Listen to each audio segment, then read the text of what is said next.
Whether you're someone who's about to start streaming or you've been streaming for quite some time, one of the questions that lingers in the minds of streamers, and something we get asked about from time to time, is which platform should I be using? Which is better to grow as a streamer? YouTube, Twitch, or the number of other platforms that have begun popping up? While there's no definitive answer, I do think today's video will help you kind of figure out exactly what you want to do. We are going to be focusing on gaming channels in our examples, but I do want to let you know that I believe this advice will translate very easily no matter what you're planning on streaming. So, as of 2025, a bunch of new platforms have come onto the scene.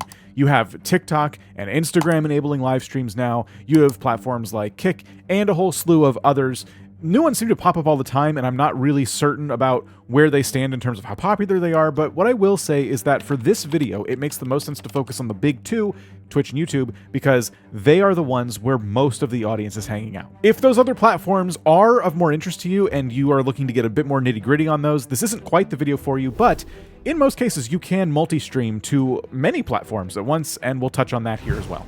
So like anything, Twitch and YouTube are going to each have their own pros and cons for where you should stream. So we're going to focus on the three major ones. Number one is discoverability. Which one makes it the easiest for you to get your content seen by other people? Two is going to be about which one is more streamer friendly. And three is about making money. Depending on where you spend your time, which platform is going to make you the most money. Let's dive in with discoverability. And the number one difference between Twitch and YouTube is that Twitch is a first and foremost live streaming platform. That means that discoverability works a lot different than it does on YouTube. Basically on Twitch, the only way to get discovered is to be live. No one sees your channel if it's not actually live at that time. However, Twitch has added some features pretty recently that have tried to curb this issue a little bit because they know it's a problem. Tags is one of them, for example. You can put whatever tags you want, and some of them are quite popular. So if people are looking for someone who's playing no particular game, but they're doing so in a way that's maybe more chill, they might look for a tag that involves chill gamers. The next is stream together, and it actually works pretty nice. You can join another streamer, or a whole group of streamers can merge their streams together, including their live chat. It becomes one big chat, and they can all be on a call together. You don't even need a third-party tool for this, by the way. Discord not needed. Twitch will actually let you have the call on Twitch, and all of you can share various elements of your gameplay together.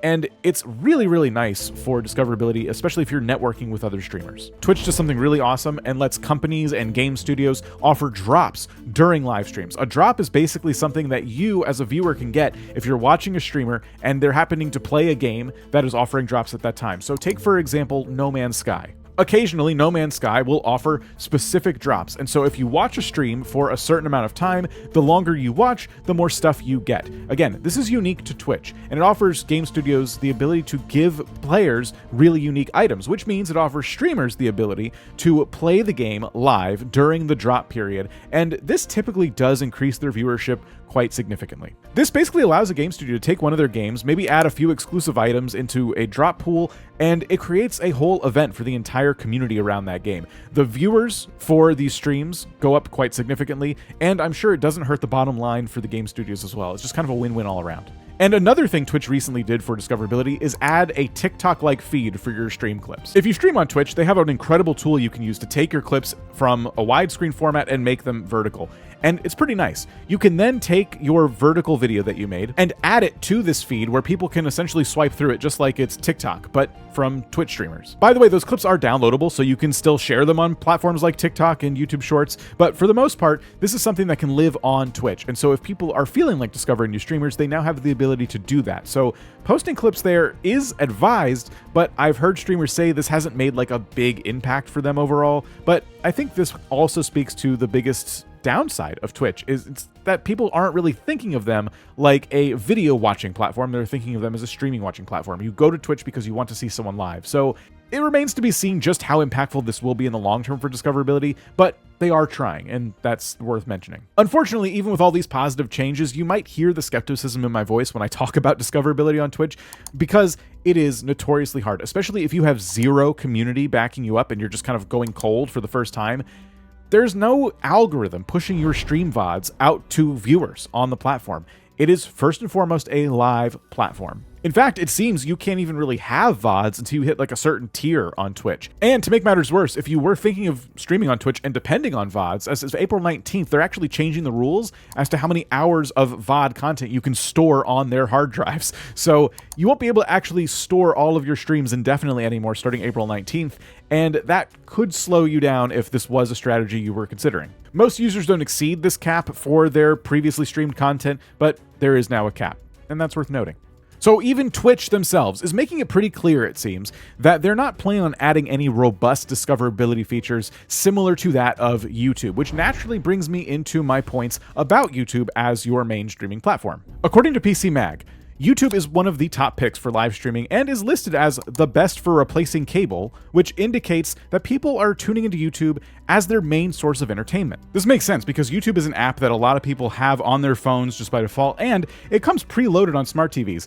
Not only that, even devices that allow your TV to become smart, if it wasn't already, have YouTube pre-installed. In fact, there's even a button on your remote in some cases that says YouTube on it. So especially when it comes to TV viewers, YouTube is a pretty nice streaming platform because if you're watching YouTube on TV, you're probably not wanting to scroll through a shorts feed. You want to sit back and relax and watch something that you don't have to keep flicking through channels with, right? Live streams are perfect for this. Additionally, a good live stream can be pushed in people's home feeds after it's done being live. If you want an example of this, check out our own channel. If you click on the live tab and then you click on our most popular videos, you'll see we've had streams that are over 100,000 views. I assure you, when this stream was live, it did not get 100,000 viewers. This got picked up and pushed to people after it was done being live. It was otherwise a very normal stream. I think the key with that one is that we had a really cool guest. We had a really cool conversation. It was structured and we had a lot of talking points, and overall it just flowed really well. I stand by that stream. It was a good time. And it doesn't really surprise me that that one got so much watch time that YouTube was like, hey, this is like any other video, and it kept pushing it out there. Wouldn't rely on that, though. We have plenty of streams that don't do that, and you will too if you stream on YouTube. But YouTube does have something else that's going to be working for you in the background to help grow your streams, and that's everything else.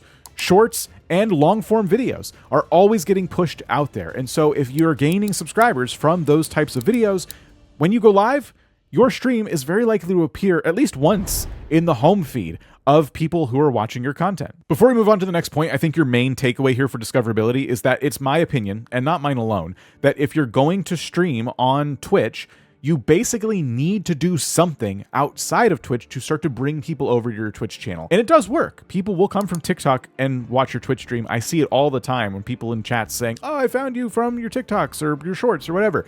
But you cannot understate how cool it is that someone could start to follow you from your YouTube shorts, see the icon light up that you're live, click it, and just watch you without leaving the platform. So with all of that out of the way, you might be thinking, well, yeah, YouTube feels kind of obvious because I'm going to have to maybe be here anyway. But now we get into which one is more streamer friendly. Twitch is specifically designed for live streams. So, spoiler alert, they're kind of going to win this one, but let's go over why. Twitch's optimizations here have gotten so good. For example, their live dashboard gives you so many real-time stats.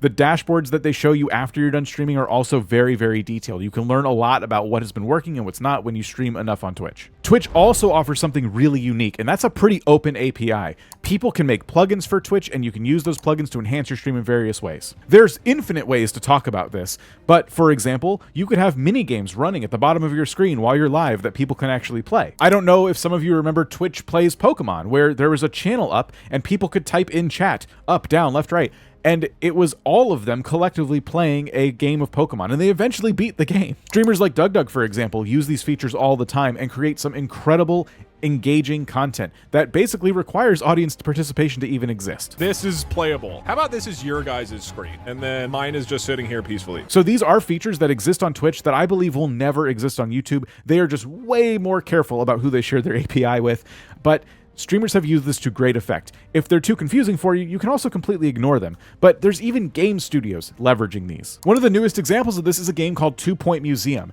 that actually has Twitch integration built in, so your chat can actually do things to affect things that happen in your museum. Many games offer Twitch integration like this. And again, I don't know a single one that does this for YouTube because YouTube doesn't really open up their API like that. YouTube does some of this, though. I should give them some credit. There are plugins that let you affect people's streams by donating money or becoming a member. If the streamer has it set up right, then an alert can appear on the screen, just like it can on Twitch if you donate $5. And there's a few cool things you can do with that. But It's just not as embraced by game studios and things like that. And Twitch kind of wins this one because they have a fake currency that they implemented as well. Twitch has something called channel points, and you can only have access to these if you are at affiliate level, which we're going to talk about in the next section. But once you clear that affiliate bar, a fake currency appears in your channel, and you can leverage this in the same ways that you can leverage money for impacting your stream and having things happen on screen. Channel points are earned simply by people sitting down and watching your stream. The more they interact, the more points they get, which is awesome. Instead of spending money, you can allow people to spend points to make those things happen on your live stream, which allows them to stay engaged. It gives them incentive to stick around and thus increases your retention. I've always felt like if YouTube added something similar to channel points on Twitch, it would make choosing between the two for someone like me so much easier. But channel points and things like that are getting a bit into the weeds. Not everyone uses them. Let's talk about YouTube now. So Twitch has their integrations. We talked about that. YouTube has some, but not many. And another thing YouTube doesn't have that Twitch does are drops. There are no campaigns available on YouTube for watching a live stream and earning cool in-game rewards. Twitch has pushed YouTube in a more innovative direction with streams, though. In recent years, we've gotten things like gifted memberships. So if you have channel memberships enabled, people can actually gift a bunch of them to your chat while you're live, which is awesome. We needed those. We also have polls we can run while we're live with the live stream chat, which is also really good. Twitch's polling feature has always been kind of not great. People typically use third-party tools to poll on Twitch, so YouTube's is pretty nice. And more recently, we even have goals that you can have. So while you're live, you can set up a goal that encourages people to donate money. And if they hit that goal, then you can just put whatever you want in the little text box. If you hit the goal, I'll eat a bunch of jalapenos. So when it comes to which platform, YouTube or Twitch, is more streamer friendly, I'm going to give the point to Twitch in this case, because I really would be the kind of person to use a lot of those integrations, but not everybody will. So if you're still torn because all of that stuff just sounds like things you're not going to use anyway, then you are probably still feeling like your decision is no easier, which means we need to talk about monetization. Let's start with YouTube, because in 2023, YouTube changed their requirements for what it takes to get monetized on this platform. I'll try not to make this confusing, but essentially you need 500 subscribers on YouTube, which on YouTube, a subscriber is like a follower on Twitch if you're more of a Twitch person. You need at least 3 uploads, and you need at least 3,000 hours of watch time on your streams or your videos. Or if you're going just the shorts route on YouTube, you need at least 3 million shorts views in the span of 90 days to become eligible for partnership. Now, what I just described is more of a new tier to partnership. It used to be 1,000 subscribers and 4,000 hours of watch time, and that was it. But this tier of partnership that takes 500 subscribers actually does not unlock ad revenue. But what it does unlock are some of the features I mentioned earlier when it comes to having memberships on your channel, for example. Memberships and super chats are a way to make money, I would say, relatively quickly on YouTube. Back in the day, that was not the case. But let's say you do want that ad revenue. What does that take? Well, that's still 1,000 subscribers on YouTube and 4,000 hours of watch time within a 1-year window. Also, if you're doing it just through shorts, you need 10 million shorts views within a 90-day window. So it's not easy. But if you clear those hurdles on YouTube, you get some money, which is great because YouTube offers something that does put them ahead of Twitch in this sense, a 70-30 split on super chats and memberships. Someone gives you $100 while you're live on YouTube, you get $70. It's pretty much that simple.